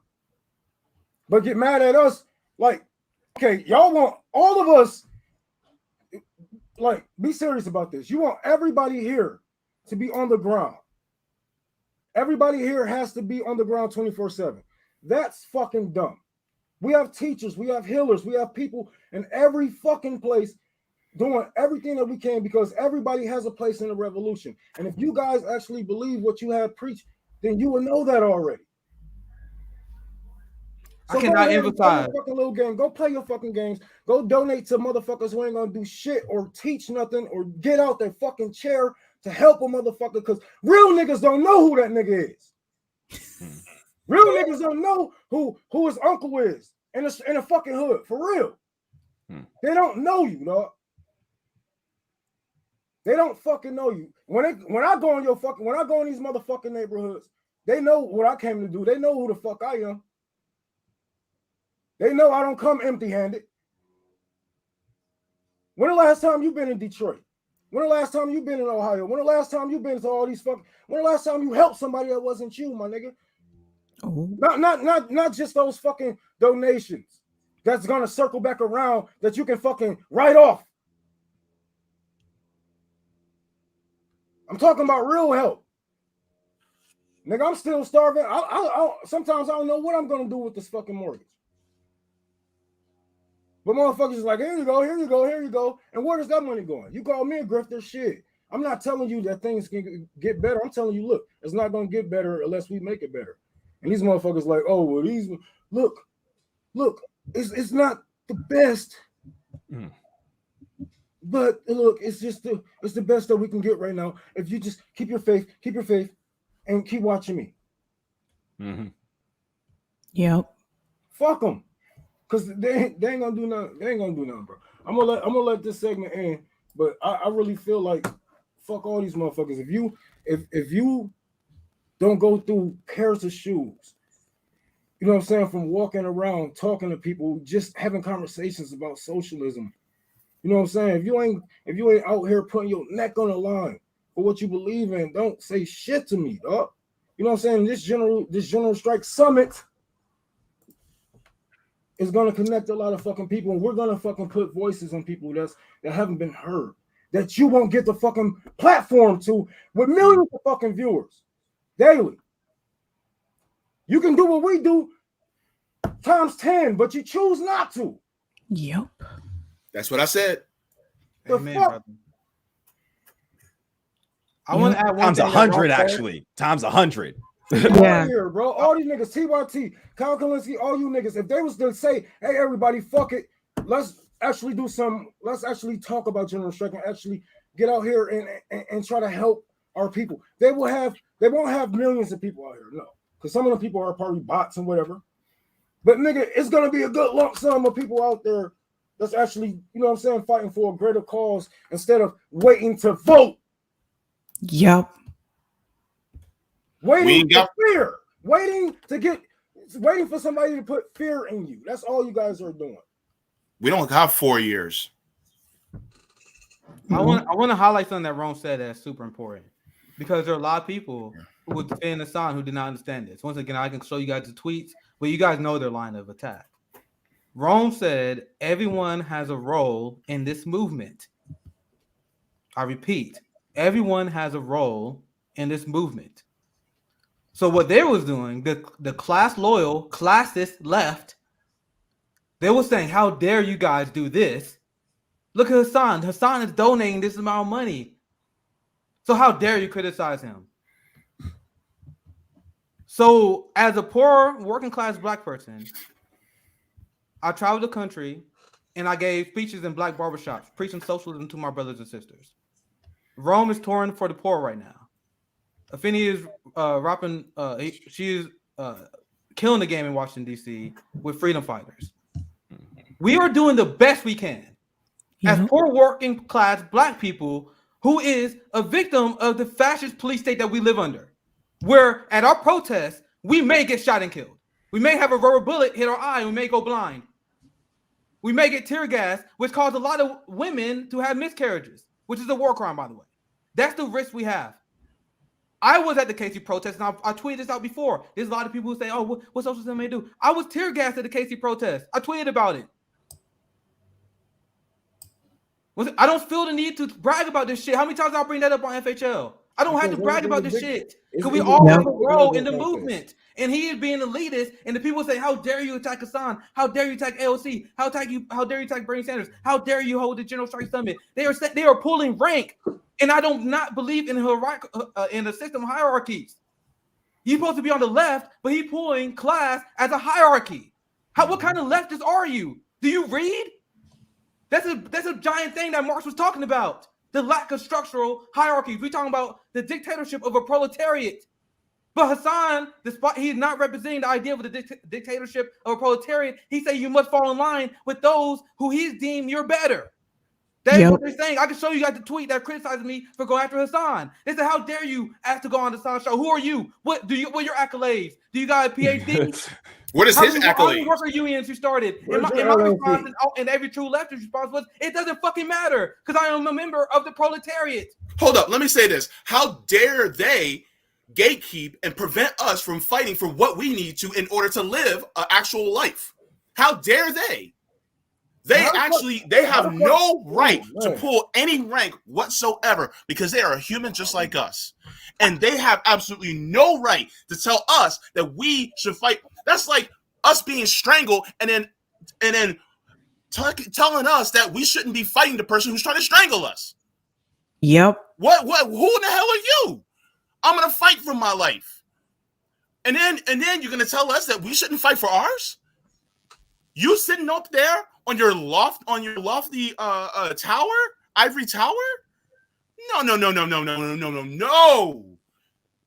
Look, come back to us when you're suffering like we are, and then tell us the exact same thing. If not, then please have a seat in your gaming chair and don't say anything else. Because you're sitting there telling somebody like me who's on kidney dialysis, I've been on it for 14 years. 14 years I've been on dialysis. I've been living on the precipice of poverty because disability won't barely give me enough to live. You know how much disability I get? I get less than with the equivalent of $8 an hour. That's what I get. And then you want to talk about, oh, we shouldn't be doing a general strike summit? Goddamn right we're doing a general strike summit. And guess what? Don't get mad if the people who mow your lawn suddenly strike and you have to pay for your HOA fees because your lawn has gone to shit. Thanks to the person that tweeted that out. But it's just stupid. Like, come on. Be serious. And then stop with this whole lack of urgency. And then you're getting in our way. You see somebody burning and you prevent them from getting water to take the fire off themselves? That's what you're doing. This is what I was trying to tell you guys before. People like Hasan and Vosh and the TYT peeps, they are keeping you in the Democratic Party. You guys ever notice, and I said this earlier before, why are they so against third parties? Why are they against independent candidates? You never see them platform independent candidates. Princess Blanding had a viral video on Twitter. Why didn't any of them have her on their show? Because she wasn't running through the Democratic Party. Now you'll see them talk about India Walton, but India Walton, even though she's a socialist, she was running through the Democratic Party. So you have to ask yourself why that is. And so I had to sit back and think about this. And I'm like, damn, I really think that like TYT, Hasan, Vosh, all of them, their role in all of this is to still keep us in the Democratic Party. This is what I've been trying to tell you guys. And look what they did to India Walton 1. And also, they won't even step outside the bounds of the Democratic Party, much less to step outside of the bounds of electoralism. Like, we got to go beyond these things. Labor power. If you're serious about, and honestly, I don't know that there is hope in this country. I don't know that there is hope in this country for something like a Medicare for all or anything like that. But what I do know is that if we don't do something, we are fucked. We're literally planet burning, economic recession, public health crisis, 1 million motherfuckers dead. Like, what else do you need to see in order to have a sense of urgency? Like, what else do you need to see? And we're talking about just stepping outside of the bounds of electoralism and using the only power they claim that we have, our collective labor power. That's the last little bit of power that we have. And we're saying, let's do something collectively with that power, all right? Before it's too late, all right? I fear that we may have hit the event horizon where we've already passed the point of no return, but what are we going to do? Sit around and do nothing at this stage? Like, that's what we're going to do? We're going to keep on doing this shit every 2-4 years, go pretend like voting is gonna make a goddamn difference. Like, look what they just did to India Walton. All right, that's what they will always find a way. All right, they will always find a way. And so we got to look outside of electoral politics, and that's what we're trying to bring people together to say we got to do something beyond this bullshit, because the bullshit, we got the most progressive people we could find that were electable people. Because let's be real, they ain't voting in nobody to the real left flank of AOC or Cory Bush. All right. Those people are not electable. All right. And so we got to start to look outside of the bounds of electoral politics and start to do some in the spaces that we got control over. All right. So at FHL, what does that mean? That means, trying to organize ourselves, democratically, cooperatively, collectively in a way that defeats the capitalist power structures, the hierarchy that keeps on reproducing the inequality, the instability. All right. We can't keep up with the system. All right. And so the only way to do it is to step outside of it. And these people aren't even willing to go outside of the bounds of the Democratic Party, much less to say, let's go beyond all of that shit and start like we need a yellow vest. They're telling them not only not to have faith in the people, not to have faith in themselves. You can't do without this motherfucking without your masters telling them. Like, okay, this is the best that we can do. So let's just hope for the best next time. Because these are the best people that we have. Okay, I know they're not as left as you want, but this is the best that we have. And every time this happens, every time you let that happen, they let in what?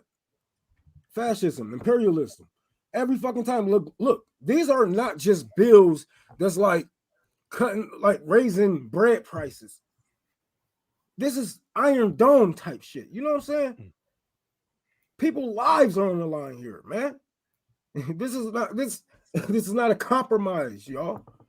But just because they're not, as far as left, every time you guys let in Hitler, every fucking time, a little piece of Hitler get in every time you guys let that happen. But yeah, but fuck these people. Yeah, Nick, you want to share that tweet from Tara Reid? Yeah. So this is the last thing I'm gonna say, and I'll pass it to Savvy. I think we're gonna watch a video and we wrap up. I just want to say thank you for all the support, guys, all the super chats. Yeah. And thanks for watching. Like and subscribe and share if you're enjoying this. But this is the last thing I'm gonna say, because the reason why I went so hard on Hasan, this guy is a coward, and I'm saying it straight up. He is a coward. I am the one who was short just only a few hundred likes of, I was like, yo, let's talk about this. You know what this coward did? This coward had a ton of trolls attacking Tara Reid to the point where she was being harassed. I saw it before she deleted the tweet. She deleted the tweet because there were a ton of people with anime profile pictures who were trolling and attacking her because Hasan, being the coward piece of shit that he is, quote tweeted her instead of attacking me, a guy who can handle him. I'm okay. You can attack me. I get attacked all the time. Tara Reid has already been dragged and getting death threats from the establishment. And you want to join that dog pile with the liberals, you piece of shit? And people were attacking her because of what she did. So everyone is crazy. Look at Hasan. Everyone is criticizing you. At least the actual leftists. But you go after Tara Reid? What a fucking coward. Look at this. And then niggas, despite Hasan being a coward piece of shit that he is, she's still responding with nothing but grace. I do not understand your post, Hasan, but peace to you. The mainstream media tore me to shreds and class shamed me because I came forward about Joe Biden and what happened when I was his staffer in 1993. I will be speaking about wealth and power and rape culture in America. And apparently Hasan hates the idea that conversation is going to happen. That's why he attacked her. And now this is one other thing she says. Once again, Tara responded with all the class that I do not have. I'm a nigga from Kansas City. I'm gonna be real. I told everyone here, I said I'm not gonna get mad at this stream, but you guys see how it is. I am not built for this stupid shit. So this is the last tweet she says, "Hey Hasan, I believe we need more solidarity than division. I am truly sorry if that article that I share offended you." That's the one we read earlier on the stream. I will delete. Once again, Tara showed nothing but class. Well, I would not have done that. Tara Reid is beyond class. I appreciate that you supported me in the past. I know what it's like to be targeted, and I had no intention to offend you. Be well. Tara Reid is a great person. I would not color the feelings of this fucking snowflake. Yeah, this dude is living in a mansion. He's a millionaire. He's going after rape victims. people that smear by establishment. But I think Rome, you about to say something, Wendy. I'm done. But I went in it with that point. So you guys wonder why I'm going so hard on him? This is why. I don't care that you went after us. But this dude is a class loyal scumbag. I don't hold my tongue. Invite me on your show. I'll be nice to you on your show, but I'm telling you, it won't go well for you. Go ahead, Rome. Yeah. I wasn't really about to say that because you basically said it all. You know what I'm saying? He got class loyalty. You know, he ain't in our tax bracket. He ain't got to live like us. He ain't got to get them calls from our family. You know what I'm saying? Those make or break phone calls. You know what I'm talking about? What? Hold up. Britney Spears is his neighbor? And she to the left of Hasan, you know? Britney Spears is a realer comrade than Hasan. Like, let's be all the way real. She did it again. Wow. Sorry, did we cut Rome off or? Huh? No, sorry. Did we cut Rome or Sabrina off?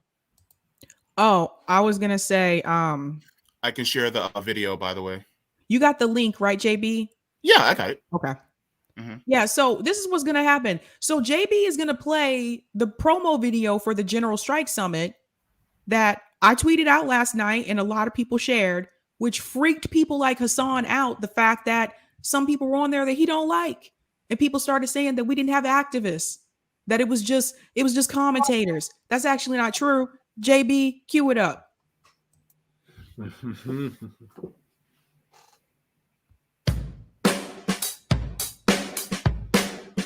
Fire fucking a handsome fella.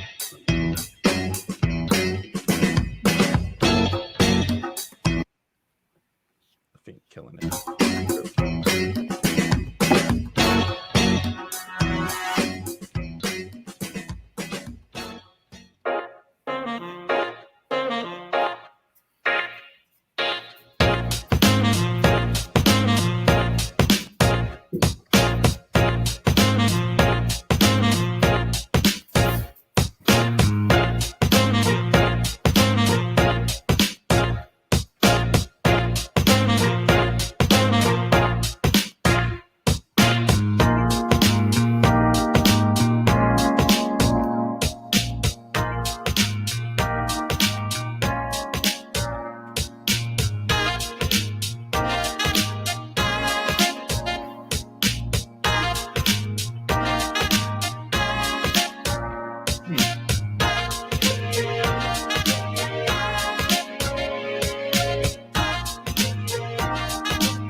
Oh, that's one hell of a lineup. Boy. And that ain't even everybody. You know, that's what fit on Twitter. Yeah, I'm so hyped, man. God damn. That's such a good promo. God damn. Yeah, that was well that done. That song gets stuck in my head a lot, man. Why you think the establishment attacked us? They saw that ad and it was like, oh my God, we gotta do something about these motherfuckers. They think they can do some shit like this. What the hell? What the hell? We gotta get these. Hey, send Hasan. He got 1 million followers. Send him. We gotta do something about these motherfuckers. Who they think they are? Getting all these guests. Fuck they think they are. Just to give you guys a notice, right now on Reddit, there is an actual subreddit that's called anti-work. They literally have over 1 million people in that group, and many of them are actually going to strike on Black Friday this year because they're sick and tired of the way they're being treated right now. So there's a lot of people who are just going to walk out. Yep. So, and that's 1 million people in the subreddit called anti-work. So just letting you guys know, the fervor for something like this is real, and people are sick and tired of being treated like they don't matter. And so, look, I'm telling you, all the bread tube, you guys better get on this train, because the thing is that either you come with us or you're gonna get left. Yep, because people, a lot of people, even people that are not on the left, have told me in person they're just tired. They're tired of electoral politics. They don't feel like it's going to change anything or do anything. Real quick, I wanted to tell people. I'll put this in the chat as well. People were asking who that song is by. That's actually 2 separate songs. One is called Downtown and one is called All That, but both of them are by Ben Sound. I'll put it in the chat. I think we're about to wrap up. I want to go around the panel. Guys, anything to promote? I mean, I know we have the general strike, but any last words? I just want to say this. Not about drama. It's about the issues. I told you guys there was a class divide on the left. And the only reason, and I said this earlier on the stream, but I want to reiterate this. The only reason I engaged in this drama, was to highlight the point we have been making, that the boutique left will always challenge the working class that engage in direct action that is not approved by the people who they say we should go through proper channels through. So I hope this thing that we're going through, I know it's fun. I guess it's kind of silly drama in a way. But I hope you guys see what I have been talking about and what we've been talking about FHL for about 8 months now. Because I told every single person here, the original Fred Hampton membership, and JB and Ron can attest to this. I said once we break any sort of numbers, 12,000 is nothing. Subscribers, look around, that's nothing. But once we even break any milestone, whether it be 10K or anything else, we would have people like Hasan going after us. Because the boutique left and the white saviors, they cannot stand that young black leftist member of the proletariat, as you heard throughout this broadcast. We are speaking for ourselves and instead allowing these people to speak for us, and they cannot stand that. That's the only thing I gotta say. And I'll back, I want to back that point up with Martin Luther King in his letter from a Birmingham jail. Just a few points that I think are painfully relevant in this moment. And so I'm gonna just share this real quick.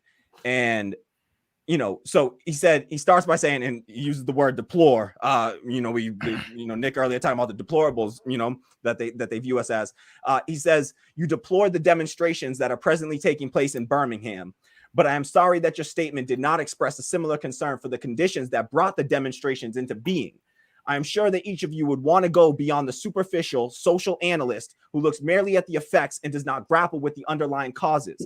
I would not hesitate to say that it is unfortunate that so-called demonstrations are taking place in Birmingham at this time, but I would say in more emphatic terms that it is even more unfortunate that the white power structure of this city left the Negro community with no other alternative. And I would say that we have no other alternative at this point than the general strike that we're talking about." I'm going to go on because this is now relevant to the Biden administration, what we see going on right now.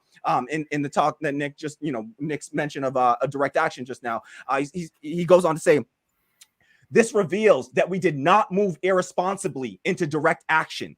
We too wanted to see Mr. Connor Trump defeated. So we went through postponement after postponement to aid in this community need.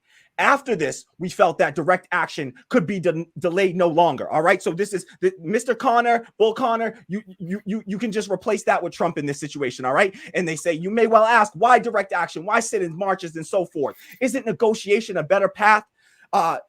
He goes on to say, "One of the basic points in your statement is that our acts are untimely." And this is what they keep on saying. It's just not the right time. "Some have asked, why didn't you give the new administration time to act? The only answer that I can give to this inquiry is that the new administration, Biden, must be prodded about as much as the outgoing one before it acts. We will be sadly mistaken if we feel that the election of Mr. Boutwell, Biden, will bring the millennium to Birmingham. While Mr. Biden is much more articulate and gentle than Mr. Connor, they are both segregationists, dedicated to the task of maintaining the status quo. The hope I see in Mr. Biden is that he will be reasonable enough to see the futility of massive resistance to desegregation, but he will not see this without pressure from the devotees of civil rights. My friends, I must say that that we have not made a single gain in civil rights without determined legal and nonviolent pressure. History is the long and tragic story of the fact that privileged groups seldom give up their privileges voluntarily.